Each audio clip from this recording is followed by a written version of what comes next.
A continuación, para dar inicio al seminario, quisiera presentar a la docente que impartirá la sesión de hoy. Su nombre es María José Herrera Lillo, trabajadora social, licenciada en Trabajo Social, magíster en Psicología Social, mención en Intervención Psicojurídica de la Universidad de Valparaíso, diplomada en Consumo de Drogas en Contexto Educativo de la Universidad Alberto Hurtado, docente universitaria e investigadora en temáticas de género y violencia. Le damos el paso a María entonces. María José, corazoncito, para que inicie su presentación. Gracias, Trini.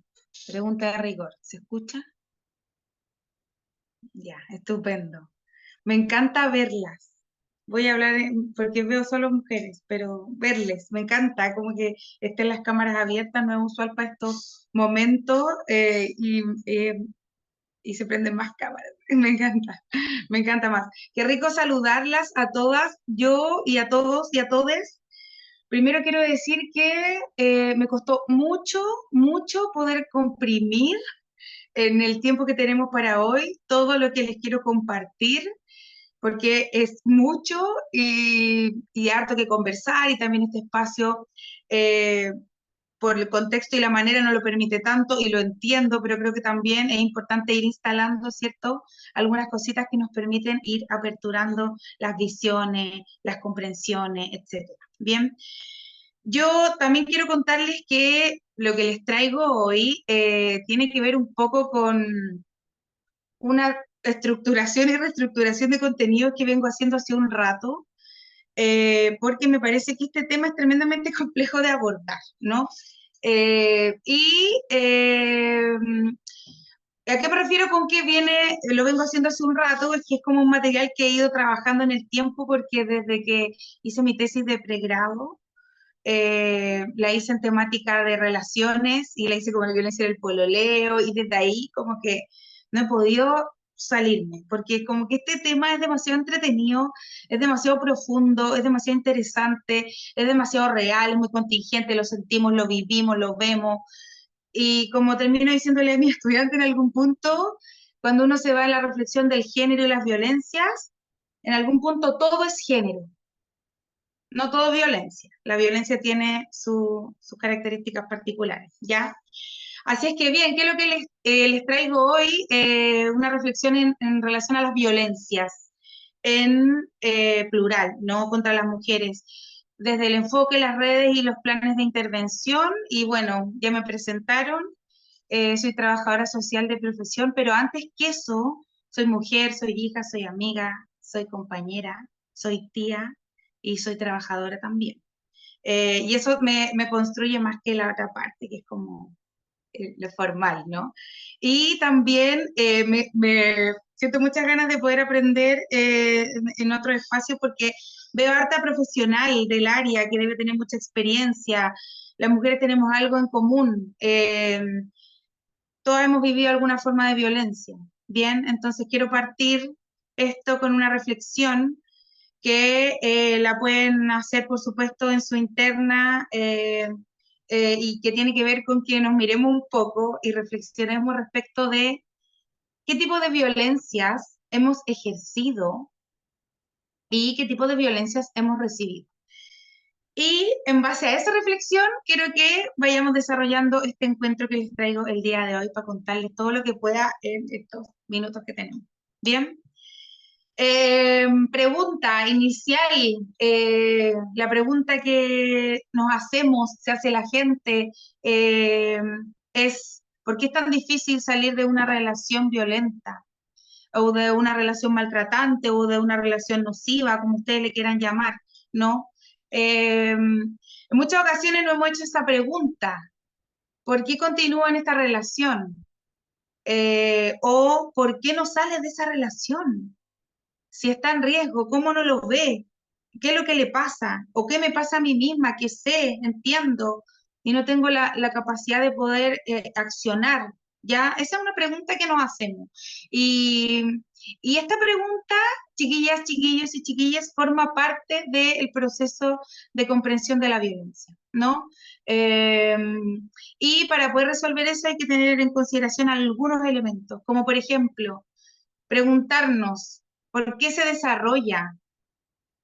¿Qué hace que la violencia perdure en el tiempo? La violencia existe desde que el mundo, diría mi abuelita, ¿no? Como hay antecedentes históricos del desarrollo de la violencia en diferentes espacios, desde la violencia, la llamada violencia doméstica en algún momento, hoy violencia en las relaciones íntimas, violencia intrafamiliar, hasta la estructura económica, que también tiene matices violentos desde cómo está estructurada, ¿no? A partir de la inequidad de poderes. Y en este caso, el tema de la inequidad cobra principal relevancia, ¿no? Cuando vamos a hablar de lo que es violencia. Entonces, preguntarnos eso y preguntarnos cómo esto afecta la violencia psicológica también. Por cierto que sí, vamos a mirar las violencias, todas las que podamos y nos dé el tiempo y qué bueno que estamos haciendo como esta comunicación porque de todas maneras es importante que estemos como reflexionando en conjunto, ¿no? Ahí es donde quiero que podamos llegar hoy. Y como otro punto, cómo esto afecta a las y los implicados, y en esto quiero ser súper clara, violencia vicaria, por cierto, como testigo, algo de lo cual, a lo cual estamos expuestos o expuestas todo el tiempo también, ¿no? Cuando hablo de implicados e implicadas, lo voy a hacer desde una mirada general y global respecto del problema de base que tiene que ver con la estructura patriarcal que determina inequidades en términos de género. Bien, de esto podríamos hacer una clase o un ramo completo de muchas horas, ¿bien? Así que no me voy a meter en esos caminos oscuros porque si hay alguien aquí escuchando que me conoce, que me ha escuchado alguna vez, yo me puedo ir en una volada y no puedo parar más. Entonces me voy a controlar. Ya, entonces, en base a eso, ¿quiénes somos víctimas o sobrevivientes de esta estructura patriarcal? Somos las mujeres, también los hombres y todas las corporalidades. Bien, el ejercicio de la violencia de parte desde una figura masculina también responde a una forma de relacionarnos que ha estado instalada en la cultura desde hace muchos años. Entonces, desde ahí también es importante reflexionar respecto de eso, ¿no? Eh, por ahí hablan de, no alcancé a leer el texto entero, pero tenía que ver un poco con el apego seguro, ¿no? Efectivamente, todo lo que somos es parte de lo que hemos sido, es parte de nuestra historia, toda nuestra historia nos construye como personas. Por eso, aun cuando estemos en un proceso de reflexionar respecto a la manera en cómo nos relacionamos, desde la equidad, ¿cierto? Aún así van a haber cosas que nos van a costar. Entonces, todo forma parte del proceso de aprendizaje. Inclusive lo que ocurre en la primera infancia, lo que ocurre en toda la vida, forma parte de lo que de la manera en cómo nosotros nos vamos a situar para comprender esta gran problemática que en base general tiene que ver con la inequidad de género, entendiendo el género como la expresión social y o construcción social del sexo. Bien, desde esa base nos vamos a parar para entender hoy, porque esto tiene que ver claramente con la perspectiva de género, ¿no? La violencia en contra de las mujeres, hoy lo vamos a poner en ese plano porque cuantitativamente la violencia hacia las mujeres es mucho más que la violencia que reciben los hombres por el hecho de ser hombres, aun cuando no quiero invisibilizar los eventos de violencia que viven los hombres en determinados contextos, porque además desde donde yo en algún momento trabajé como voluntaria acompañando personas sobrevivientes de violencia, me tocó acompañar en algunas oportunidades a hombres que estaban recibiendo violencia y las características de esta violencia eran muy similares a las características de la violencia ejercida por una figura masculina, pero ejercida en este caso por una figura femenina. Esto también da para una clase completa, así que no me voy a meter por ahí. Pero en el fondo lo que quiero mostrar es que efectivamente vamos a hablar hoy día de las mujeres porque es una problemática más recurrente y tiene que ver también con la inequidad de género, en donde es el género masculino el que está por sobre el femenino, aun cuando nuestras dinámicas internas no funcionen así, esa es la estructura y desde ahí vamos a entender la problemática en el día de hoy. ¿Ya? Entonces, eh, una de las causas que tienen que ver con esta violencia tiene que ver con las desigualdades de género y esto a partir de que las relaciones son de alguna u otra manera asimétricas. a propósito de esta estructura que posiciona a uno por sobre el otro, ¿ya? Y con esto también me refiero a todas lo que son las diversidades sexogenéricas, que también están en una posición muy similar, ¿no? Y construcciones a propósito del género, historia a propósito del género, o sea, hay historia que data desde antes de Cristo respecto de la reflexión en tanto género, con algunos textos como La ciudad de las damas de Pizan, o bien otras propuestas de Mary de Gournay, que ahí uno también puede ir investigando, pasando por la Revolución Francesa y una serie de momentos que van reflexionando en tanto el género. Que en ese momento viene a ser las mujeres diciendo, pero ¿por qué no nos incluyen? Si, ¿cuál es el problema que no nos incluyan? Desde ahí parte la reflexión género hasta lo que nos ocurre en el día de hoy, que tiene que ver con estas relaciones asimétricas, ¿no? ¿Qué otra cosa más tiene que ver con las causas? La generación y reproducción de violencia, un poco lo que hablábamos, ¿no? Esta violencia que está instalada en la estructura social, en las interacciones, en la dinámica, en el sistema económico, en las relaciones pedagógicas, etcétera, etcétera, etcétera. Eso es uno de los elementos. Y por otra parte, la posición que las mujeres utilizamos o que ocupamos a nivel social, como también funciones asociadas a lo femenino, la reproducción, el cuidado. Eso implica que las mujeres no nos desarrollemos tanto laboralmente, esto a partir de la estadística también, que las mujeres estudiemos más carreras de cuidado y menos carreras científicas, y eso tiene que ver con una estructura que está planteada desde que, como ya he citado antes a mi abuela, el mundo es mundo, ¿no? Y mucha razón tenía. Tipos de violencia salieron por ahí, ¿no? Violencia física, la violencia que podemos ver, ¿no? La podemos ver, la podemos identificar, es mucho más fácil de identificar, incluso a veces tendemos a decir como, me gritó mucho, me maltrató, pero no me pegó, ¿cierto? Haciendo una salvedad como de que si la violencia física fuera más grave que la violencia, que otras violencias, ¿no? Y hoy día yo quiero partir también desde esa base, ¿no? Esto no es reducción del daño como cuando hablamos de consumo problemático de sustancias, por ejemplo. Si pasamos de una sustancia un poco más compleja a una menos compleja, eso es positivo desde el enfoque de la reducción del daño. No, en violencia no. En violencia es tolerancia cero. No se trata de pasar de violencia física a solo psicológica y que eso sea positivo. Se trata de entender el proceso de resignificación como la eliminación total de esas violencias, aun cuando esto pueda sonar utópico. Bueno, la utopía es el fin de esto. Por eso estamos hablando de esto y vamos a seguir hablando de esto hasta que nos aburramos y vamos a después seguir hablando de esto. Porque eso es lo que tenemos que hacer para resolver este problema, ¿no?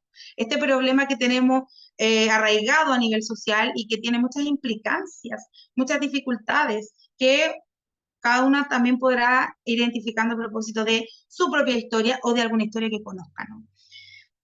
¿Qué otra violencia? Violencia sexual, en donde la mujer no tiene la posibilidad de decidir libremente respecto de la manera en cómo se quiere relacionar desde lo íntimo, ¿no?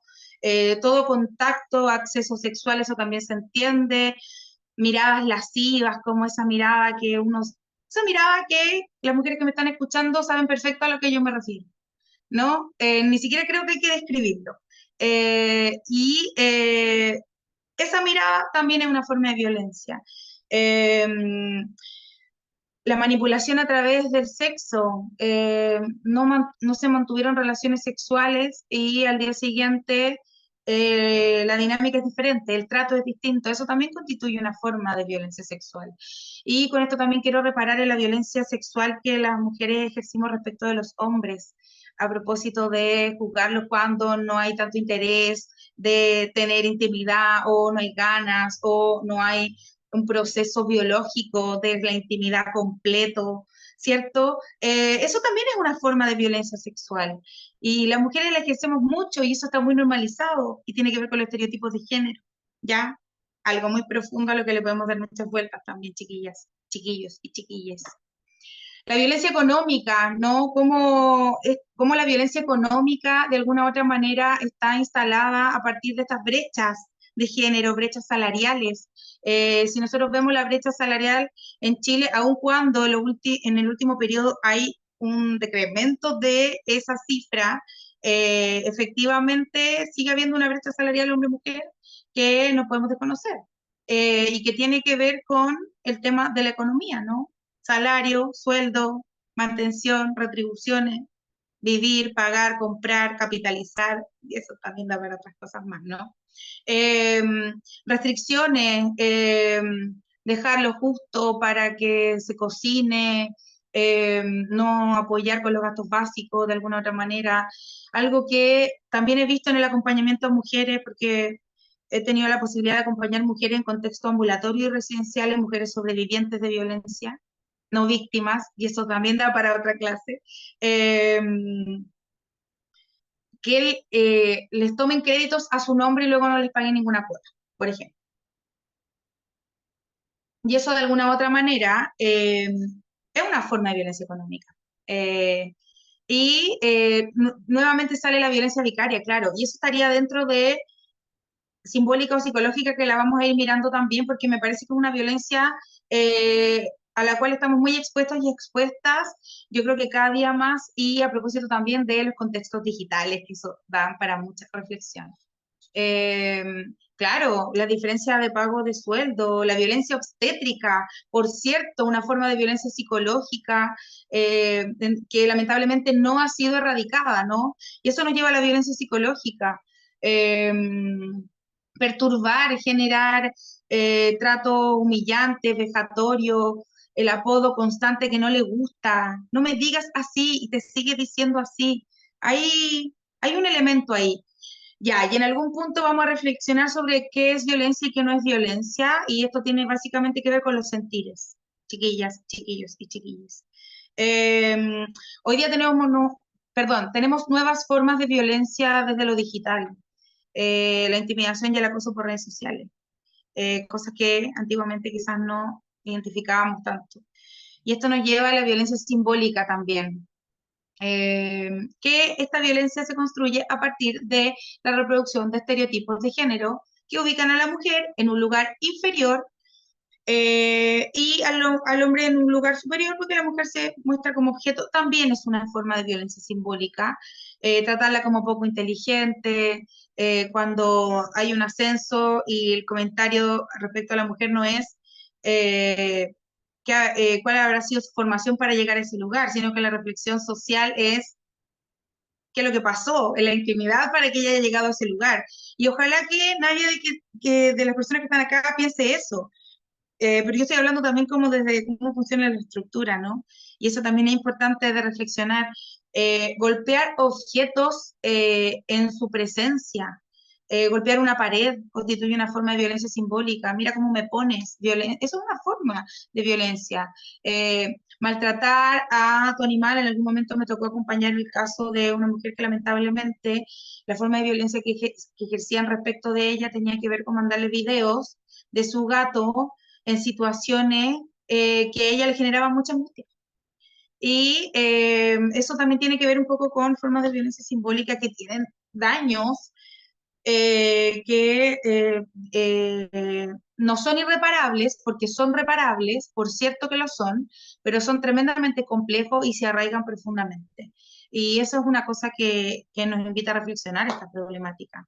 Bien, entonces, a partir de esto, violencia institucional, por cierto, tiene que ver con esta violencia desde la estructura que estábamos un poco discutiendo, que es la que sienta las bases para todas estas otras violencias.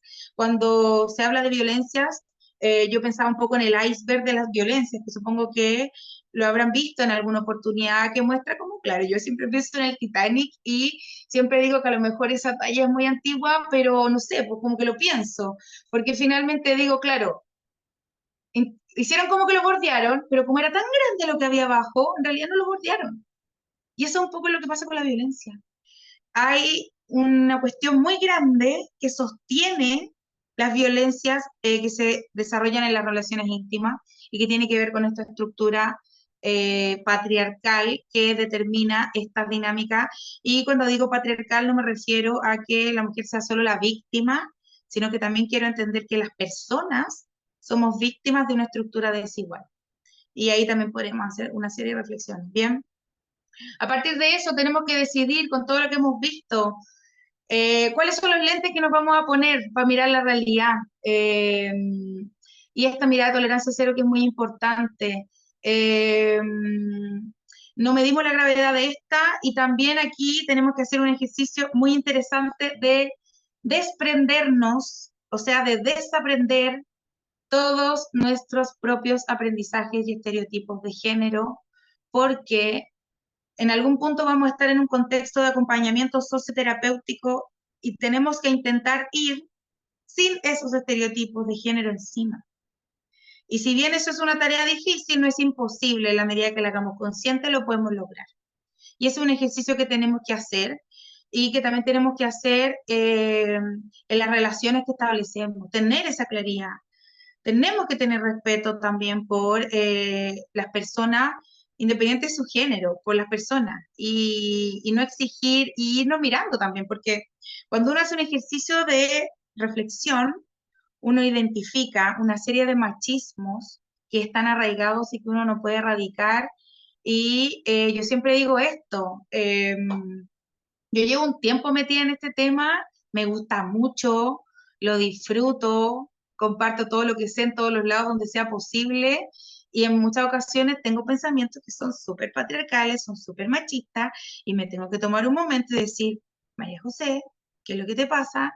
No pienses así y es complejo, ¿bien? Entonces, también quiero invitar a que nos tratemos con amor en este proceso de desaprender cosas que hemos venido aprendiendo hace muchos años. Bien, desaprender es más difícil que aprender. Y eso es algo que tenemos que tener muy claro. Bien, y a partir de eso nos vamos a los modelos explicativos y no sé cuánto tiempo nos queda, pero espero que nos alcance. Bien, modelos explicativos. Modelo ecológico de Bronfenbrenner, nuestro amigo impronunciable. Bien, eh, el modelo ecológico lo conocerán las trabajadoras y los trabajadores sociales o estudiantes en formación que estén aquí, o también otras áreas, porque el modelo ecológico es como muy bueno para muchas cosas. ¿Y por qué el modelo ecológico, no? El modelo ecológico nos posiciona desde una mirada multidimensional. Nos permite ver todas las áreas del problema que hemos venido conversando desde que partimos este momento, ¿no? El problema que está en la estructura, que tiene que ver en este caso con este macrosistema, la cultura, los valores, cómo estas dinámicas están de alguna otra forma instaladas en los contextos. Después tenemos la comunidad, cómo el contexto territorial comunitario también determina la manera en cómo yo me relaciono desde los vínculos más íntimos, ¿no? La familia, y los vínculos más íntimos, las relaciones, los subsistemas, conyugal, parental, materno-filial, etcétera, etcétera. Entonces, cuando nosotros entendemos la violencia, nosotros tenemos que entenderla desde todo un sistema y un constructo, ¿no? Las personas reproducimos violencia a propósito de los contextos en los cuales nos hemos ido desarrollando y la posibilidad que tenemos de reflexionar respecto de ese ejercicio de esas violencias. Eh, Eso en corto, ¿no? Porque finalmente, y esto me pasaba mucho cuando acompañaba padres y madres, o cuidadores o cuidadoras en los contextos de infancia, que las colegas, los colegas que estén aquí, a lo mejor también tendrán esta sensación como, bien, entonces el adulto te dice, yo intento educar respecto de la no violencia para las relaciones sanas, y él tiene un discurso muy positivo en ese aspecto. Pero si nos paramos a mirar el accionar de ese adulto, bien, no tiene que ver con ese discurso. Y ese adulto no entiende por qué este hijo o hija reproduce dinámicas de violencia si el mensaje que le envía todo el tiempo es de no violencia, pero su accionar es violento. Entonces, ¿qué tenemos ahí? Esta inconsistencia entre lo que digo y lo que hago. Y con esto tampoco quiero satanizar a esos adultos que están en un proceso, esa pregunta la voy a responder enseguida. Podemos identificar a estos adultos que están en un proceso de comprender también. O sea, es difícil llegar a ese ejercicio porque tiene que ver con una acción consciente diaria y constante. Entonces, lo que tenemos que hacer es visibilizar la importancia de que nuestro accionar sea consistente con lo que estamos diciendo de alguna otra manera. Bien, Por ahí sale una pregunta que tiene que ver cómo puedo identificar si es que es una forma de violencia o un poco esta manera de una desregulación. Bien.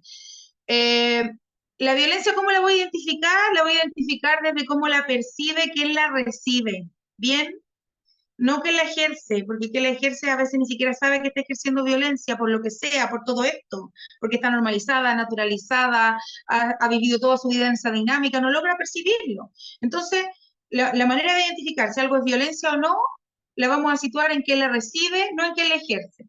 Bien, esa es una consigna importante. ¿Y cómo identificamos la violencia? Con una emoción que tiene que ver con el miedo. Bien, si yo siento miedo, pues estoy frente a un evento de violencia. Si yo me siento enojada, puede que esté frente a un evento de un conflicto, que es totalmente distinto. Estamos en el conflicto, en una situación de igualdad. Yo digo, tú dices, ya estamos en esa, que es equitativo, un conflicto, algo que podemos tener. Bien, yo puedo pasar del conflicto a la violencia. ¿Cuándo se produce el cambio? Cuando yo siento miedo. Ahí está el elemento diferenciador que se los comparto porque creo que es súper iluminador para los procesos de acompañamiento también socioterapéutico y nuestros propios procesos y cuando acompañamos a la amiga, al amigo, porque eso también pasa mucho y estoy segura que si hiciéramos una encuesta rápida, todos y todos quienes estamos aquí conocemos a alguna persona que ha sobrevivido a violencia en algún punto de su vida o bien uno mismo, ¿no? Bien, ¿cómo estamos de tiempo, Trini? Dime, ¿para arriba, para abajo? Sí, Estoy estamos, nerviosa. Ya, estamos bien, estamos bien. estamos bien. Ya, gracias. Seguimos entonces. Eh, el, el controversial ciclo de la violencia, ¿no? ¿Por qué digo el controversial? Porque hay muchas personas que no están de acuerdo con este modelo y yo tengo una relación ambivalente con este modelo y quiero compartir esta relación ambivalente para que ustedes también la tengan, ¿no?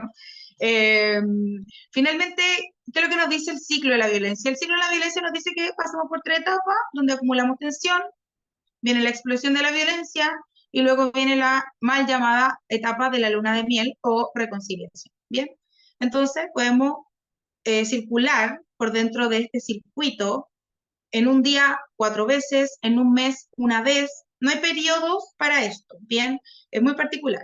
Porque hay personas que digieren, y yo también digiero en eso, pero siento que sirve para explicar las dinámicas que son más crónicas y que están y que se mantienen en el tiempo, ¿no? Eh, si yo salgo a la calle, voy a abrir un ejemplo de una querida estudiante que nos cuenta una situación en la que ella vive un evento de violencia en la locomoción colectiva. Bien, y llega y nos cuenta respecto de este evento. Entonces, ocupamos ese evento para poner el ejemplo. Ahí no hay un ciclo, no hay una acumulación de tensión, no hay un evento violento y no hay una luna de miel. Hay solo un evento violento, de una. Bien, por tanto, para esos eventos, este modelo no aplica. Por eso yo le pongo con una gran nota amarilla, para que reflexionemos respecto de eso. En cambio, si yo hablo de una dinámica crónica sostenida en el tiempo, yo sí puedo identificar claramente las etapas de este ciclo. Y una mujer que está sobreviviendo puede identificar claramente las etapas de este ciclo. Incluso he tenido la posibilidad de acompañar mujeres sobrevivientes de violencia que en el acompañamiento señalan, yo generaba la tensión necesaria para que se desarrollara la explosión violenta porque sabía que después de eso venía la calma. ¿Se entiende? Imagínense lo complejo de eso. Y ¿cómo lo trabajamos desde la socioterapia? Trabajamos con este modelo un poco, mirándolo, conociéndolo, comprendiéndolo. Desde la lógica, no te pasa solo a ti, le pasa a muchas personas. Y no para que se sienta menos mal porque es un problema colectivo, no, sino que para que entienda que la manera en cómo funciona esta estructura de la violencia en las relaciones íntimas ha sido estudiada desde hace mucho tiempo y tiene planteamientos específicos que muestran que efectivamente estas cosas ocurren y tienen implicancia y una mujer puede estar deambulando en este circuito o un hombre por mucho tiempo, lamentablemente. Bueno, y yo les traje para mostrarles, porque aquí también podría irme muy la bola, el modelo de Karen Landsberger, Cangreburger le pusieron mis estudiantes, para recordarlo, yo supongo, pero ese, su nombre es Landsberger. Y ella nos habla del modelo de las cuatro etapas, que nos va mostrando un poco las etapas de la relación, ¿ya? Eh, Les voy a ir haciendo el resumen de cada parte. La primera etapa tiene que ver con la disposición que tenemos a la relación cuando estamos en esta etapa inicial, como del coqueteo, la reacción a la historia, toda esa parte, estamos en esa etapa, entonces, ¿qué pasa? Comenzamos ya a generar una visión respecto de cómo es esta persona. Idealizarle, todavía ni siquiera hemos tenido cita, por ejemplo. Algo que pasa mucho hoy, a propósito de las relaciones que se establecen en contextos digitales, ¿no? Entonces, esa es la primera parte. Después, esto asociado a relaciones que están compuestas de violencia, ¿no? O donde hay violencia. Eh, Cuando ocurre la violencia, ¿qué es lo que pasa? La mujer se resigna a esta violencia y trata de fijarse en los aspectos más positivos de la relación. ¿Para qué? Para minimizar este abuso o negarlo. ¿Y qué es lo que comenzamos a hacer? Comenzamos a modificar nuestro propio comportamiento para que de alguna u otra forma estas situaciones de violencia se reduzcan. ¿Bien? Después viene una tercera etapa, en donde se comienza a hacer el gran y hermoso proceso de problematización, en donde me doy cuenta que algo malo está pasando. ¿Ya? Y ese proceso tiene momentos, tiene etapas y cada persona es un momento y una etapa. Si tú tuviste la posibilidad de identificar una violencia en un primer evento, bacán, qué rico, me encanta, qué bueno, qué positivo. Pero hay personas que no tienen esa misma capacidad. O bien, hay otras personas que la identifican y no tienen la posibilidad de salir de esas relaciones por una serie de factores que también podríamos profundizar en extenso. Y que también lo vamos a hacer, eventualmente lo vamos a hacer en el desarrollo del curso extendido, ¿no? Eh, Bien, ahí está, se asume, ¿no? Y se comienza a buscar ayuda de alguna otra forma, se comienza a movilizar la experiencia. Y eh, este modelo es súper bonito porque habla de algo que quienes habrán sobrevivido o conozcan mujeres sobrevivientes sabrán muy bien, qué es lo que pasa después de yo haber vivido violencia en una relación íntima. Cómo queda ese cuerpo, ese corazoncito, esa mente. Bien, eso también es importante y este modelo también lo mira, ¿no? El modelo de Duluth, la rueda de control y poder, que se compone de ocho elementos a reflexionar, que este se ocupa mucho en el acompañamiento a partir del Servicio Nacional de la Mujer, y tiene que ver un poco con cómo la violencia es una forma de control y poder, y aquí nos muestra un poco ejemplos de estas mismas violencias: intimidación, abuso emocional, aislamiento, minimizar, negar, culpar, manipulación a través de los niños. Y esto tiene que ver con el componente género, la socialización de género. Las mujeres nos construimos a partir de la maternidad, o muchas mujeres se construyen a partir de la maternidad, y eso está perfecto, pero eso también entrega un elemento para que la persona que ejerce violencia, porque a mí no me gusta tampoco el concepto agresor, porque hay que trabajar desde la solución, no desde el problema. Eh, Cómo esta persona de alguna otra forma ocupa eso, porque sabe que hay todo un tema, ¿no? ¿Qué pasa con la mujer que en una separación no se queda con los hijos? Hay un juicio ahí y cuesta. Y he conocido varias en el último tiempo y les cuesta, pero lo están haciendo y está bien porque no pasa nada, está perfecto. Pueden hacerlo, no hay ningún problema, ¿no? Estamos más acostumbrados a que sea al revés y ahí estamos cargando con qué, con estereotipos de género, básicamente. Entonces, la manipulación con los hijos tiene este componente género, el privilegio masculino, que es lo que hemos estado hablando un poco, y el abuso económico a partir de estos ejemplos también. Eh, y la coerción o las amenazas. Siempre pongo el ejemplo de una mujer que me tocó acompañar, eh, que relataba un evento de violencia en donde él siempre tenía a la vista un objeto que le podía hacer daño, y constantemente ese objeto estaba en el velador, por ejemplo. y ella vivía con eso. Y esa era la violencia que ella vivía, muy particular, simbólica, psicológica, confluyen varias cosas ahí. Y eso tiene que ver un poco con esto, ¿no? Con la coerción, las amenazas.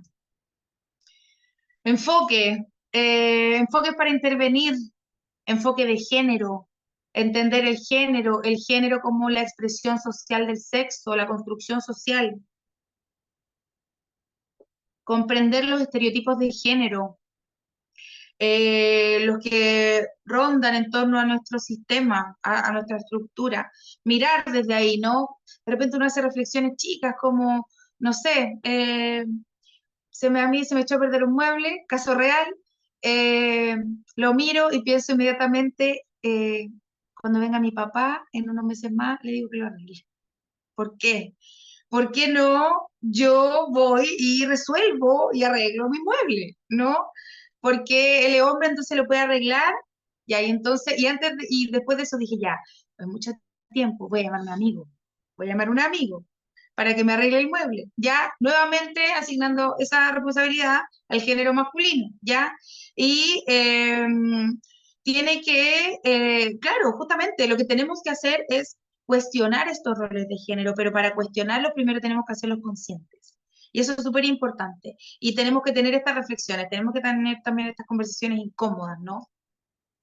Eh, la interseccionalidad, que nos habla de estas intersecciones, ¿no? Eh, Crenshaw lo desarrolla de manera hermosa en ese texto que ella tiene sobre la interseccionalidad, pero básicamente la interseccionalidad viene a ser, yo lo pongo súper en un ejemplo concreto, las intersecciones con las cuales se cruza una mujer, ¿bien? No es lo mismo ser mujer que ser mujer de clase alta, ser mujer de clase baja. No es lo mismo ser mujer de clase alta, de no sé cómo, nunca sé cómo decirlo bien, si es raza negra o afrodescendiente para no caer en errores, pero me refiero como a una persona de una raza diferente a la típica. Es distinto, es distinto. Una mujer de raza negra, comillas, con diversidad funcional, son tres intersecciones. Se vuelve mucho más complejo, ¿no? Y eso nos plantea en corto el enfoque de la interseccionalidad, ¿no?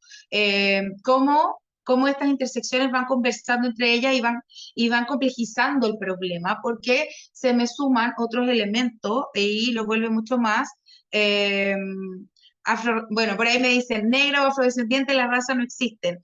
Bien, interesante que tengamos esa discusión, yo quiero hacerlo bien, así que propongo también esa discusión, pero entiendo, más o menos vamos entendiendo desde ahí dónde surgen las intersecciones, ¿no? Eh, ¿Qué otra cosa? El enfoque de territorialidad, conocer el territorio, donde la persona se mueve, se ha criado, o sea, total certeza de mujer de color. Sí, también, hay muchas opciones, gracias Camila por el comentario. Eh, Territorialmente las cosas son diferentes. Si nosotros pensamos, no sé, aquí yo estoy en Villa Alemana, en la región de Valparaíso, no sé de dónde, me imagino que habrá gente de muchas partes. Y en algún momento viví en Valparaíso, en el Cerro Mariposa, y si yo comparo donde vivo hoy en Villa Alemana con el Cerro Mariposa, en términos territoriales es totalmente diferente. ¿No? La forma de funcionar de la comunidad es distinta, ¿no? Y eso nos viene a ver un poco, nos viene a invitar a reflexionar respecto de esto, de esta perspectiva del enfoque de territorialidad que nos dice que los territorios se construyen a partir de los símbolos que las mismas personas les van asignando a sus territorios. Y eso nosotros tenemos que comprenderlo desde la intervención con mujeres sobrevivientes. Tenemos que mirarlo desde ahí, de dónde viene, de dónde se sitúa. Un poco de quién es esa persona. Ya, enfoque de derecho humano. La violencia en contra de las mujeres es una forma de vulneración a los derechos humanos. Bien, esa es una consigna básica que tenemos que incorporar y no le estamos dando color. Es una vulneración a los derechos humanos. Bien, eso creo que es importante tenerlo y hay que mirarlo desde ahí, como un derecho humano, y eso nos permite ampliar la reflexión. La interculturalidad, a propósito de la multiculturalidad que hoy estamos viviendo, que me parece tremendamente interesante, ¿no?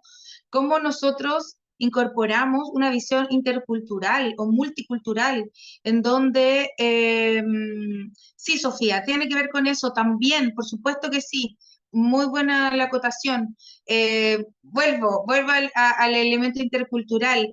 Eh, Efectivamente, hay formas de funcionar que son culturales y son particulares y no podemos equiparar las formas culturales de los países, por tanto debiésemos acompañar los procesos de mujeres sobrevivientes de otras culturas con una visión desde la interculturalidad. Comprender cómo ellas entienden las relaciones íntimas, cómo ellas comprenden el género, cómo comprenden la violencia y partir desde ahí. No desde la imposición de una cultura que nosotros tenemos que no necesariamente haga tanto sentido, ¿no? Eh, por ahí alguien dice, la violencia que sufren las mujeres desde, de parte de su mismo género, me imagino que en sencillo, violencia mujer versus mujer. Cuando nosotros hablamos de violencia machista, no hablamos de una violencia solo ejercida por un hombre. La violencia machista también puede ser ejercida por una mujer. Bien, y esa es una reflexión que también tenemos que tener, porque no podemos asignar el problema a un género, el problema está en una estructura. Bien, eso tiene que ver con la interculturalidad y eso nos lleva a la intersectorialidad, que está muy relacionado con esta última diapositiva, que no sé cómo vamos en el tiempo. Quiero que me quede ojalá un ratito para leer una pequeña cita que es muy iluminadora para la primera pregunta. Eh, Intersectorialidad, trabajo en red, la importancia del trabajo en red. No podemos no trabajar en red y esa red no tiene por qué ser institucional, porque hay redes no institucionales de alto funcionamiento. Bien, quiero poner eso en discusión porque sabemos que hay muchas instancias no institucionales que son tremendos apoyos para las mujeres sobrevivientes. Yo lo he visto y puedo hacer eso. Bien, eh, la intersectorialidad, hacerme cargo, bien, evitar la revictimización en este trabajo intersectorial. Eh, Mirarme también. No todos y todas estamos capacitados para acompañar violencia. No todos y todas estamos capacitados para acompañar condición del espectro autista. No todos y todas estamos capacitados para acompañar abandono de las personas mayores. ¿Se entiende lo que quiero decir con esto? No es que uno por el simple hecho de tener el cartón, ¿cierto? La profesión encima, tenemos la posibilidad de acompañar personas que están sobreviviendo violencia, porque también podemos hacer lo que se llaman intervenciones iatrogénicas, intervenciones que generan todo lo contrario a lo que buscan, intervenciones revictimizantes, intervenciones maltratantes, mensajes, consejos de género, ¿cierto? Lo podemos hacer. Y, y yo lo he hecho cometiendo errores, porque no voy a decir que nunca he cometido ese error, porque sí lo he cometido. Y a partir de la mirada constante de mi ejercicio profesional he podido también ir reflexionando sobre cómo mejorar. Creo que también tenemos que estarnos mirando, ¿no? ¿Me desprendo de mi estereotipo o voy a la sesión con todo mi estereotipo encima? Eso puede ser muy dañino para los procesos terapéuticos, los mensajes que voy a entregar. Las trabajadoras y los trabajadores sociales hacemos socioterapia, los psicólogos y las psicólogas hacen también psicoterapia y también podemos enviar mensajes maltratantes. Y eso tenemos que mirarlo, porque lamentablemente me ha tocado conocer mujeres sobrevivientes que tienen historias de maltrato institucional. Y no puede ser que además de estar sufriendo la violencia que estás sufriendo en tus contextos íntimos, además tengas que sufrir violencia de parte de la institución. Bien, y esta violencia puede estar situada en cualquiera de los ejemplos de violencia que acabamos de poner. ¿Qué tenemos para el trabajo en red? Y con esto voy a ir cerrando, chiquillas, chiquillos y chiquilles. Cernamej como la gran institución, ¿no? Yo ahí pongo dos elementos, lo ambulatorio y lo residencial. Cernamej tiene una serie de dispositivos de acompañamiento psicosocio jurídico para mujeres sobrevivientes de violencia. Eh, Como digo, desde lo residencial y desde lo ambulatorio, eh, y la manera de acceder es a través de la gestión en red, básicamente. El trabajo en red es súper importante, el trabajo en red favorece procesos, el trabajo en red repara, bien hecho, resignifica. El trabajo interdisciplinario, no multidisciplinario. Multidisciplinario me suena profesiones sueltas haciendo lo que pueden, apuntando para donde pueden, ¿no? interdisciplinario, una mesa, un trabajo, una conexión. Ahora yo también entiendo que la política pública no favorece este trabajo porque hay una alta demanda, los recursos son pocos y esto nos da para otra clase entera también. Ya, pero hay que tener esa reflexión. Trabajamos con una política pública que no está a la altura de las necesidades. Bien, ¿qué más tenemos? Hay otros programas que no tienen que ver con violencia, pero tienen que ver con el elemento género, ¿no? Programa Jefas de Hogar, orientación para madre adolescente, el programa de 4 a 7, o sea, una serie de instancias, contactos telefónicos, 1455, que también sirve, las personas lo usan, asesoría jurídica en las corporaciones de asistencia judicial, también fundaciones que trabajan con violencia. Yo no voy a nombrar ninguna porque no quiero dejar alguna fuera, pero conozco muchas que hacen trabajos hermosos, con metodología, con proceso, con base teórica, con sustento. Bien, y yo creo que esas instancias también son interesantes. Los colectivos autogestionados, ¿por qué no? Cuestiones que son relevantes, ¿no? Acompañar a las mujeres sobrevivientes, y con esto cierro, como sujetas de derecho y no objetos de protección. No infantilicemos a las mujeres sobrevivientes de violencia. Eso es algo que hacemos mucho y no tenemos que hacerlo más, porque las mujeres que sobreviven violencia en su mayoría saben que están viviendo violencia y no han podido salir de ahí porque las condiciones, el contexto, las redes no se lo permiten. Bien, entonces tengamos mensajes bien tratantes, y para profundizar en la pregunta inicial, que para mí es una referencia que me hace mucho sentido y que nos permite también ilustrar a quienes son más escépticos y escépticas respecto de la problemática de la violencia. Bien, me permito leerles una cita: José Navarro Góngora, Violencia en las relaciones íntimas. Yo amo este libro, lo puedo mandar por ahí. Voy a leer algo que no va a ser muy largo, pero tampoco muy corto, pero espero que lo disfruten. Bien, dice: el funcionamiento del cerebro en situaciones críticas. Aunque sigue habiendo necesidad de estudios específicos que relacionen la violencia y el trauma, lo cierto es que desde el ámbito de las crisis se ha descrito muy bien la reacción al impacto de un evento traumático. Bien, habiendo establecido, entre otras cosas, que la respuesta a la emergencia implica la activación del sistema simpático, quiere decir que cuando yo estoy frente a una situación de emergencia, mi sistema simpático se activa, bien, y como esto funciona de manera antagónica, mi sistema parasimpático se desactiva, ¿cierto? Sigo. La activación del sistema simpático supone un funcionamiento que prima la seguridad del sujeto, bien, que tiene que prepararse para el ataque, la fuga o paralizarse. Y la desactivación del parasimpático implica que todo el funcionamiento superior del cerebro, es decir, la capacidad de pensar y de razonar, queda comprometida. Por eso resulta tan difícil pensar cuando tenemos miedo. Bien, ay, me perdí, ya, sigo. Quienes, como las mujeres maltratadas, dice aquí, pero le vamos a poner sobrevivientes, padecen crisis frecuentes porque tienen el sistema simpático permanentemente activo. Y el efecto no es solo que no puedan pensar, sino que por encontrarse su cuerpo segregando hormonas que preparan para la acción, los órganos internos están sobrefuncionando. El corazón late más fuerte, los músculos se tensan y se preparan para la acción. Y finalmente, esta activación permanente del sistema simpático y del sistema parasimpático, la desactivación, pueden llegar a generar un síndrome de estrés postraumático. Bien, ¿qué significa? Que esta es la explicación biológica a nuestra pregunta inicial: ¿por qué es tan difícil salir de una relación de violencia? Porque cuando estamos preparadas para la acción, nuestro cuerpo no funciona como corresponde y nuestra capacidad de pensar y de razonar se modifica.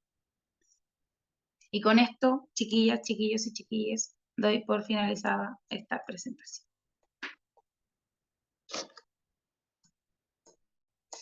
Genial, genial, genial. Podemos pasar entonces a la sección de preguntas que ya tenemos manitos arriba. María Palacios, te estoy mirando, así que tranquila.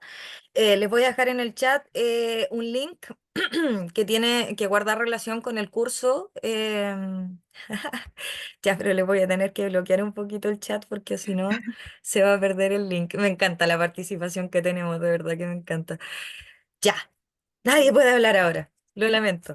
Pero he ahí el link para el curso, ya el curso que vamos a sortear a continuación. Eh, María Palacios, corazón, te escuchamos. Hola, ¿me escucha? Sí, Hola. Bueno, yo tenía una duda que me surgió a raíz del enfoque de interculturalidad, porque eh, mi pregunta básicamente es si es que las violencias son objetivas y como generalizables en el todo el mundo, porque me pongo como en la situación de que, no sé, por ejemplo, una mujer del Islam, por ejemplo, donde allá es común y normal sufrir violencia física y en general, no sé, de todos tipos de violencia. Si me llegara una paciente así, soy estudiante de psicología de último año, por si acaso, cómo funcionaría este enfoque de interculturalidad? ¿Cómo debería, si es que, visibilizar estas violencias de manera objetiva o de alguna manera como quizás adaptarme un poco a la cultura? No sé, esa es como la pregunta. ya. ¿Vamos a ir respondiendo una a una, Trini? ¿O vamos a...? ¿Sí? Sí, una a una, sí. Sí, no sé dónde está la Trini. Bueno, voy a responder. No, sí, sí, yo decía que sí. Es que estaba Ya, es que haciendo no te veía, Trini, no te así con veía. el dedito. Ya, ahora te vi, reina. Ya. Voy a decir esto con mucho respeto porque tiene que ver con la psicoterapia. Yo soy de la socioterapia, pero te lo voy a explicar desde cómo yo lo comprendo, ¿no? No hay una forma de objetivarla porque esto es particular, ¿ya? Esto es particular y tiene que ver un poco con lo que hablábamos de cómo yo me siento respecto de eso, ¿no? A mí me parece que sería tremendamente complejo invitar a la desnaturalización de una. Creo que lo primero que habría que hacer sería reflexionar con esa mujer respecto de cómo ella siente estas violencias que aun cuando estén institucionalizadas incluso, no siguen siendo, eso no les da la característica de que esté bien. Bien, entonces, a lo que tenemos que apuntar es a la problematización. Pero para eso tenemos que ver un poco qué es lo que eso genera. Yo creo, me atrevería a decir esto, y lo digo a lo mejor irresponsablemente porque no tenía la posibilidad de hablar con mujeres de, que reciban esas formas de violencia, pero yo me imagino que a ninguna de ellas les debe gustar tanto. Yo me imagino, ¿ya? Debe haber algún ruido interior que hace, y que eso no significa que tú seas una, que vaya por la vida, no a la violencia, no, porque hay procesiones que se llevan por dentro, decía mi mamita, la voy a citar ahora a mi mamá, ¿ya? Y hay mujeres que viven eso y no lo expresan, y saben que están viviendo violencia y saben que eso no les gusta, pero socialmente van a decir que está bien igual, incluso con la terapeuta en proceso que tiene que ir tomando un curso lento. Entonces, ¿qué es lo que nos pasa con la violencia? Cuando queremos acompañar a una mujer sobreviviente de violencia, queremos al tiro meternos en la violencia. Porque eso es lo que queremos, po. Queremos meternos y trabajar en eso y ojalá que se acabe la violencia porque eso es lo que queremos y está bacán. Así tiene que ser, porque esta cuestión nos tiene que mover, porque si esta cuestión no nos mueve, no sirve, ¿ya? Entonces, súper bien, pero ese no es el camino que tenemos que tomar, tenemos que darnos la vuelta larga, tenemos que hacer una previa larga, como yo le digo, ni unas piscolitas, tiene que haber de todo, tiene que haber una previa, tiene que haber una conversación, y con esto me refiero al proceso de conocimiento, de vinculación, de historia de vida, de incorporación de patrones, de estereotipos de género, como conocer un poco el elemento cultural. Y a partir de eso, el mismo proceso de acompañamiento te va a ir mostrando el camino de cómo desnaturalizar esa violencia. Porque lo primero que tienes que hacer es ponerte tus lentes y ver cuáles son los lentes que tiene puesta esa mujer que tú vas a acompañar. Y a partir de conocer esos lentes, ahí recién te puedes tirar. Antes no. Eso yo te podría decir. No sé si eso responde a tu pregunta.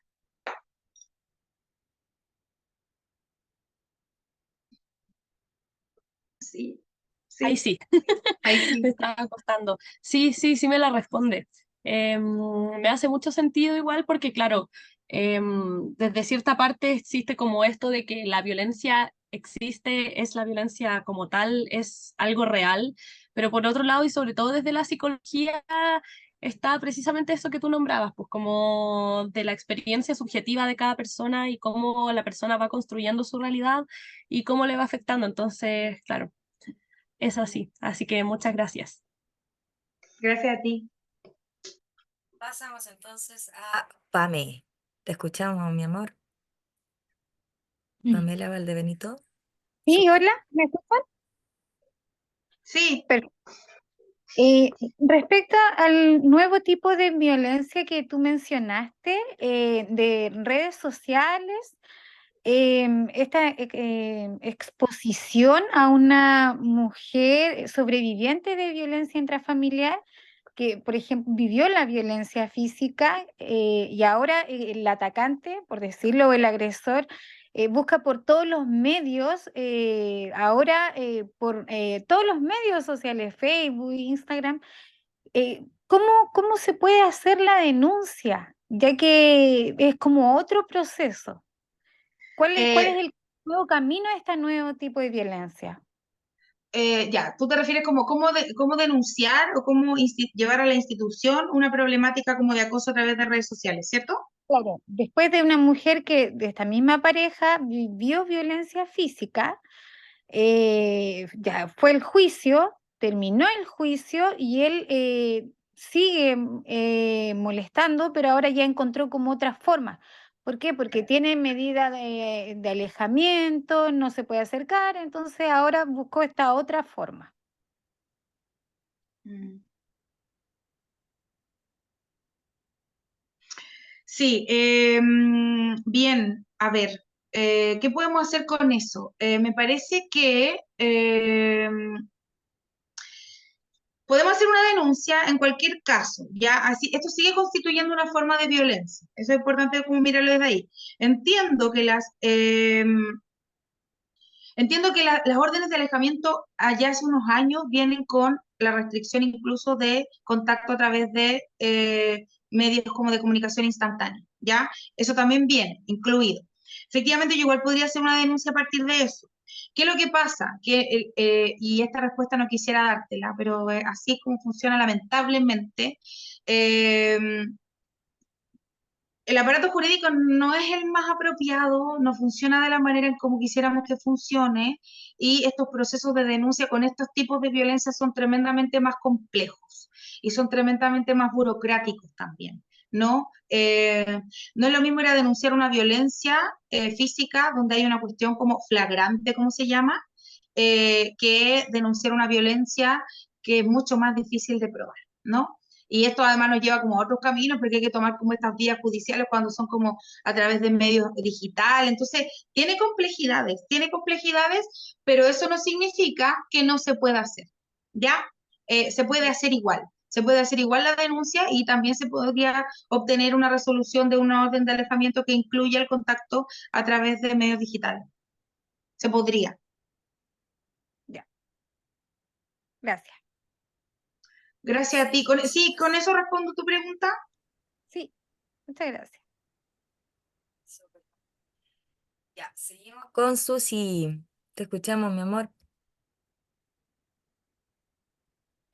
Susi, ¿Aló? ahí sí. Ahora sí. Sí, ahí Ya, sí. yo tengo una Susi, pregunta. paréntesis, enseguida, Reina, que esta pregunta es muy buena. Se denuncia en Tribunal de Familia, la denuncia se puede hacer en PDI o en Carabineros. Yo recomiendo PDI. Cierre paréntesis. Seguimos contigo, Ya. Susana, Hola, excelente presentación, me gustó. qué Eh, rico. Mi pregunta es, ¿cómo podemos prevenir la violencia con habilidades sociales?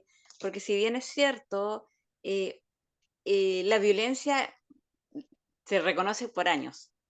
Quizás todas las personas hemos vivido violencia de una u otra forma, ¿ya? Yo trabajo con mujeres que han sido víctimas de violencia y la verdad que tratamos de sacarla del encuadrillado de víctima, ¿ya? Qué lamentable las historias que porque yo también fui violentada, hemos tocado vivir. pero tenemos que salir del encuadrillado de víctima de la situación que vivimos para seguir avanzando. Pero ¿cómo podemos prevenir hacia adelante este tipo de violencia con habilidades sociales? A ver, primero como desde la reflexión interna de un poco mis propios sesgos de género. Creo que eso es súper importante. Y yo creo que otra de las cosas que tenemos que hacer en relación a eso tiene que ver con este acompañamiento amoroso. Yo, qué dirán los teóricos y las teóricas de lo que voy a decir a continuación? Pero muy Leonard Walker, muy Karen Lasberger, muy modelo de Duluth, estoy muy de acuerdo con eso, muy José Navarro Góngora, bien, pero si al acompañamiento a mujeres sobrevivientes no le ponemos amor, eso no va a llegar a ninguna parte, ¿ya? Y el ponerle amor tiene que ver con entender los tiempos, los procesos, los momentos y las circunstancias, ¿no? Y yo creo que eso tiene que ver un poco con cómo ponemos las habilidades sociales eh, al servicio de los procesos de acompañamiento, desde la empatía, ¿no? Desde el comprender cómo te sientes. La violencia genera muchas emociones, rabia, pena, frustración, tristeza, vergüenza, ¿ya? La vergüenza es un sentimiento muy recurrente del que hablamos poco. ¿Cómo hablamos de eso? Y además, otra cosa, Susana, y con esto yo creo que es como el cierre de la respuesta, no pensemos que porque somos los trabajadores sociales más bacanes y las más bacanas y estudiamos con mucha vocación, nos vamos a sentar en un box o psicólogo, psicóloga y la gente nos va a contar su vida. No, o sea, hay gente que sí, por cierto que sí, pero no pensemos que de por sí la gente nos va a abrir su alma. Nosotros trabajamos con almas, que no se le olvide. ¿Ya? Entonces, ¿qué tengo que hacer para que una persona me abra su alma? Tengo que generar un vínculo.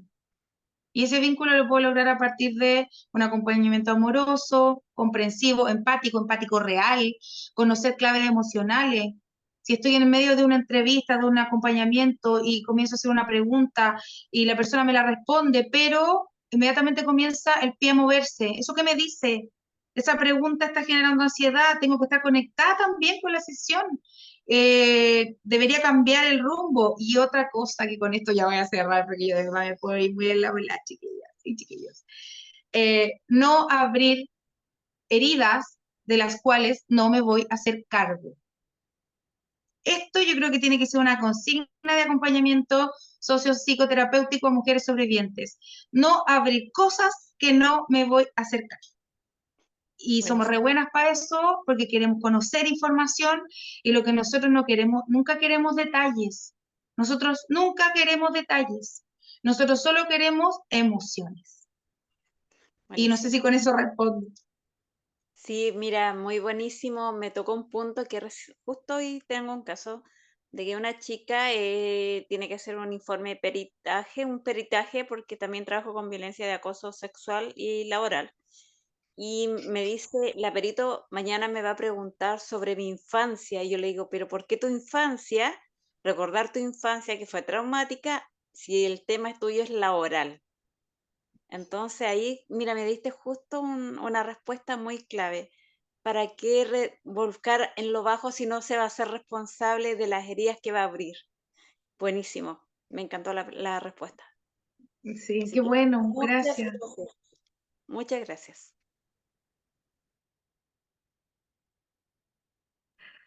Ya, profe. Oficialmente hemos completado la cantidad de preguntas mínimas. No sé si gusta de contestar alguna otra porque tenemos muchas manitos. Yo sí, o sea, es que tú mandáis vos, Trini, pero yo quiero responderlas todas. Pero tú, Es que pasa que la gracia es no extendernos demasiado, pero la conversación está pero podríamos, maravillosa, no el sé, a chat lo mejor, está fuego, sí. on Ya, no fire. sé si a lo mejor todas, pero no sé, unas dos más. Ya, dos más. Vamos con Javi entonces. Sí, Javi, ya. te escuchamos, mi amor. Hola, ¿me escuchó? Voy a activar mi cámara un segundo. Ah, a ver, Hola. ya. Hola, muchas gracias por todo el seminario, estuvo muy bueno y claro, me resonó con mucha... Yo soy psicóloga, para empezar, entonces tenía más que nada una duda de un caso, he estado como haciéndome cuestionar hartas cosas respecto a lo que se habló, más que nada de cómo ayudar en este tipo de situaciones, que así tratando de ser concisa.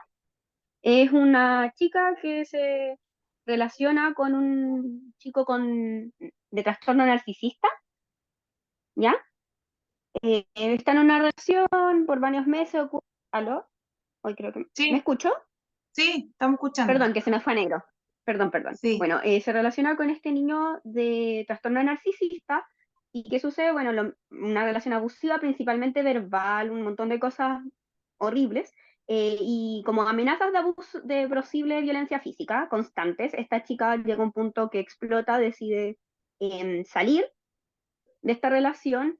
Y este chico, ella igual fue bastante inteligente, por decirlo de alguna forma, cambia número, borra redes sociales, se hace como una especie de contacto cero con este chiquillo, pero el problema que tiene es que compartían como universidad y curso.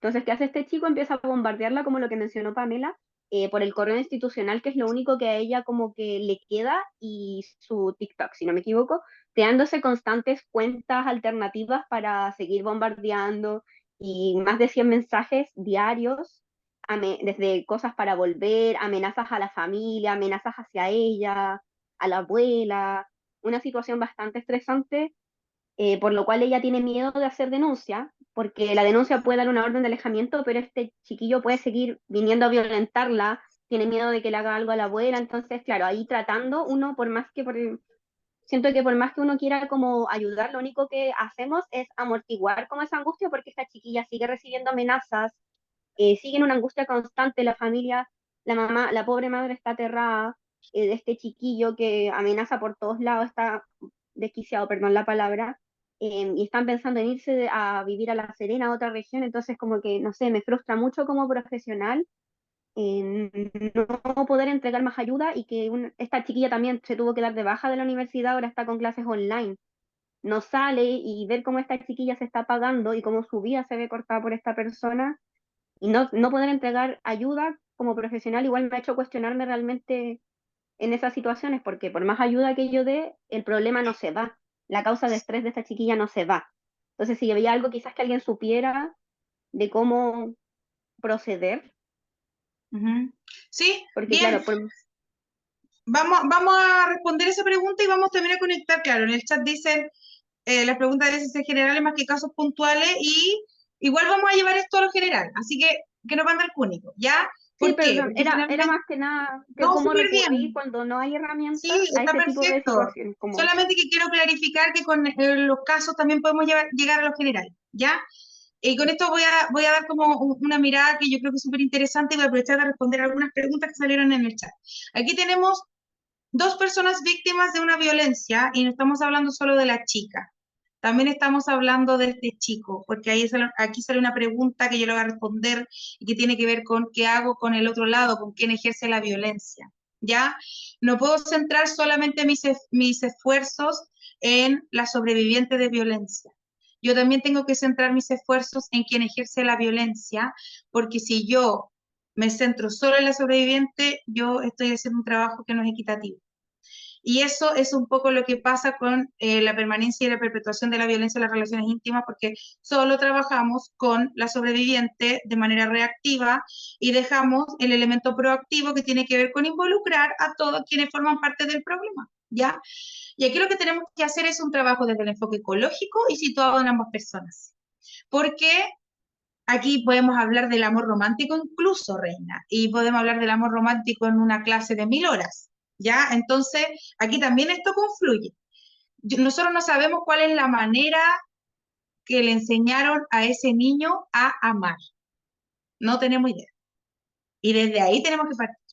Porque la violencia en las relaciones íntimas se forja en la manera en cómo nos enseñaron a amar. ¿Y cómo nos enseñaron a amar? A todos y todas, lamentablemente, a través de la posesión, el control, la manipulación, ¿cierto? Quien te quiere te aporrea y una serie de cosas más.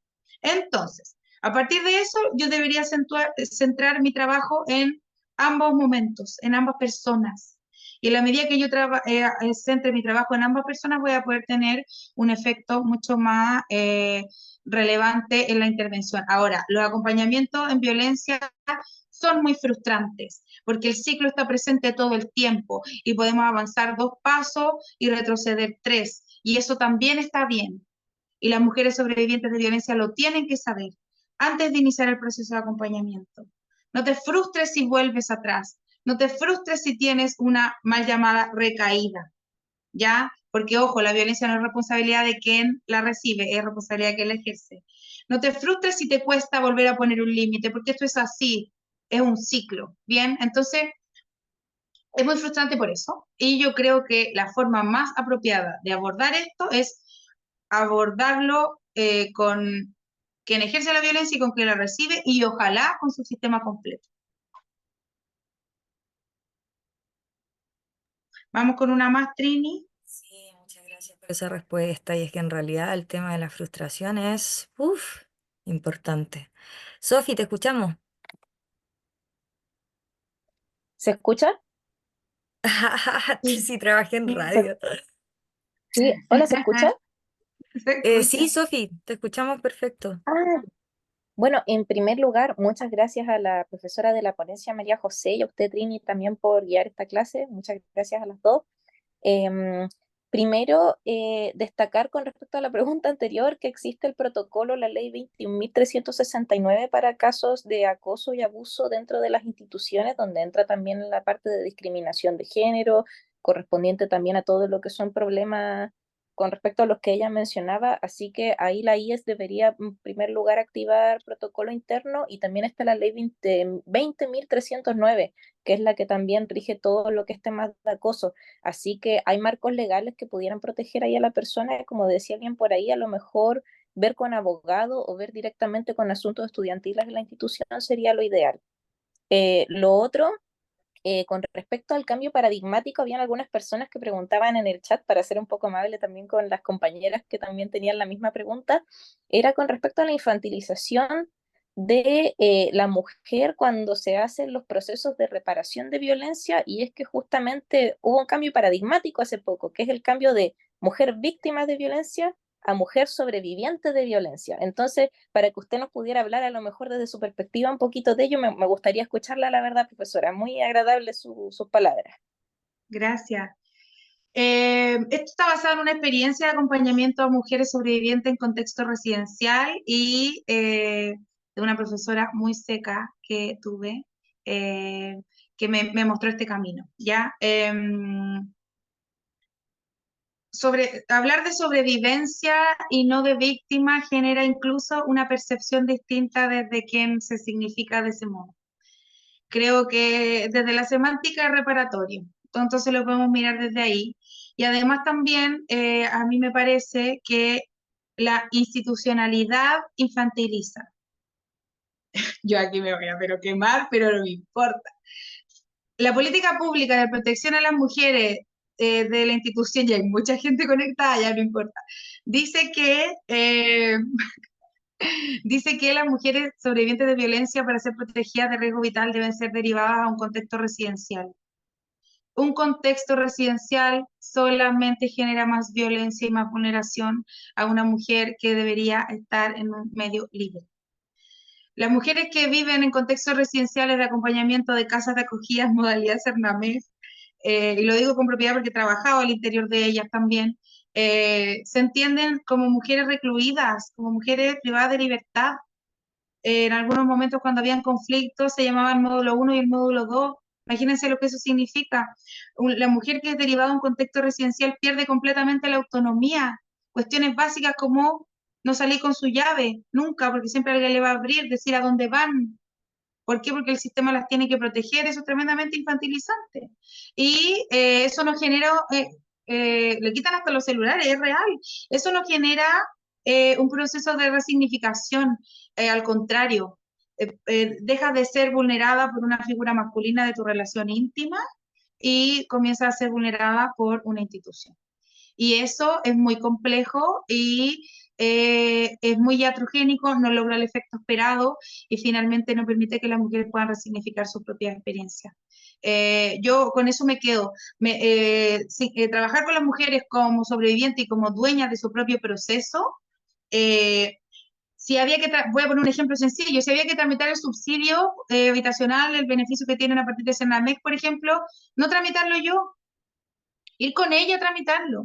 Ojalá ni siquiera ir con ella, decirle de antes para que lo haga sola, porque eso tiene que ver con entregar el valor que la mujer necesita, ¿no?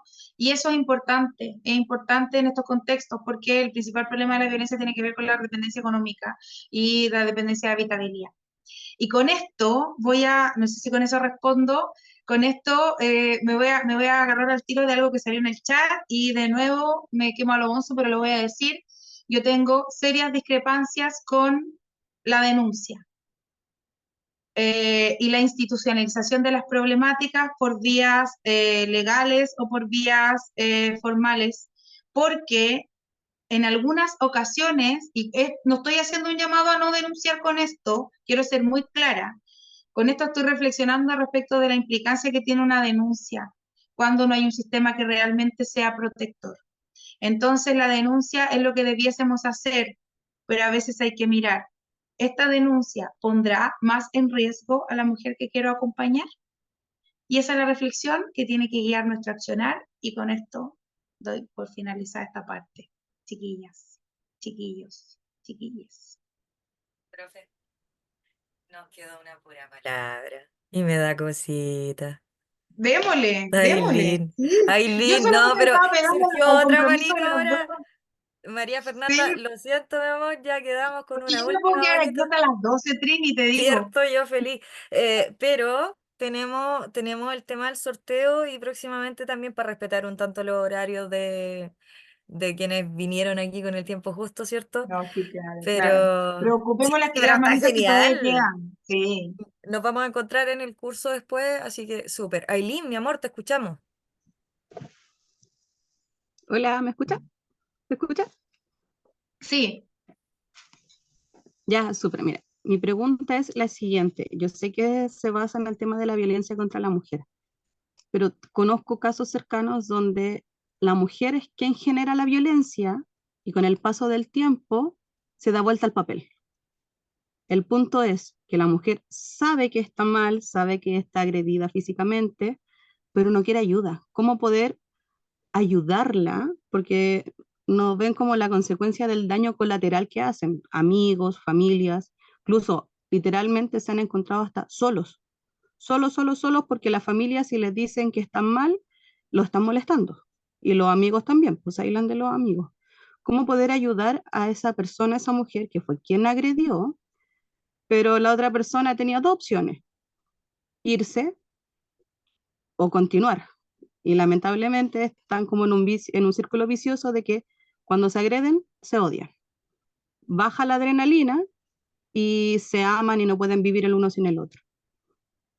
ya. Yo creo que ahí lo primero que tenemos que hacer es es que no me quedó tan claro. ¿Quién es la persona que ejerce la violencia inicialmente?